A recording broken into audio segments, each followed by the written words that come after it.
Well, I think in my work, the what really this comes down to is change management. So it's a boring old thing that no executive ever wants to deal with.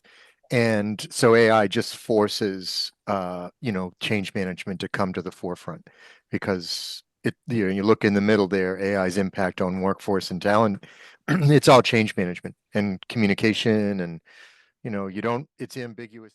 And you're so excited about it. It's huge and it's looks like a gigantic toaster oven on a stick. And you take your first swing at it and you're like, wow, this thing is awesome. And then you start playing golf with it a little bit more, and then you realize you're actually not that good with it and you have to learn things all over again. Yeah. So that decrease in productivity, that decrease in effectiveness, definitely gives me some of those PTSD vibes of transformation. And I ran a team there to do discovery and collected all their discovery notes, collected all the publicly available information and other inputs like SOPs from the client, fed them into a model, and had a series a series of agents interpret the model to spit out the business process flows, opportunities for improvement on each one, enumeration of the problems, a roadmap to solve the agents, no question. And no, I don't know how to write them. I have a guy, but that I think is a very interesting application where I think we got about a 10x to 20x improvement in our time. One of it is I want to reduce my costs, and that's usually where everybody starts. I want to make myself more efficient. And then the next one is I want to drive revenue. And the third one is, and pardon my German or French and other languages, I got shit I don't want to deal with. Just get it off my back. And as it turns out, that tends to be where they spend their money first, even when you're advising. Especially at the junior ranks that probably don't see the magic of AI, and they're not, and they are worried about it taking their jobs. Is I actually start with the messy stuff, the shit that they don't want to have to do. Right. And I say, let's pick three things that are a major pain in your butt to do on a day in, day out, or week in, week out basis.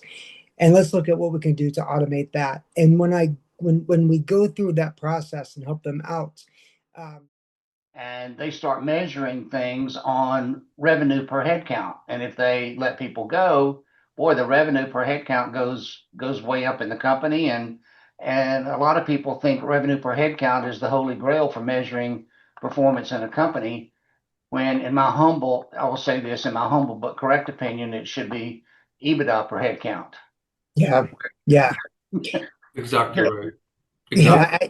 It's exactly. I mean, it's 200 million with 1,000 employees, or do you want to do 125 million with 75 employees, or well, with 750 employees? You get my point. I don't know if I said that the right way, but basically it's you can keep the same people and augment them and get far better return on EBITDA per head count if you keep them all in place and you get dedicated people. I think some of the things.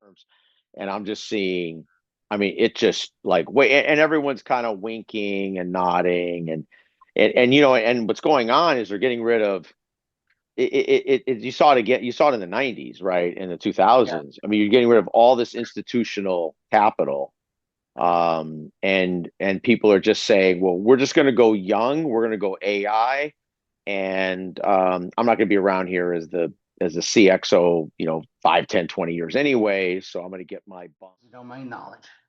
Does this person, does this AI person have the domain knowledge to walk into this environment and be a rock star, as opposed to somebody that can write, the world's greatest prompts and not have the domain knowledge? That to me, that's a higher risk than having somebody that has the domain knowledge.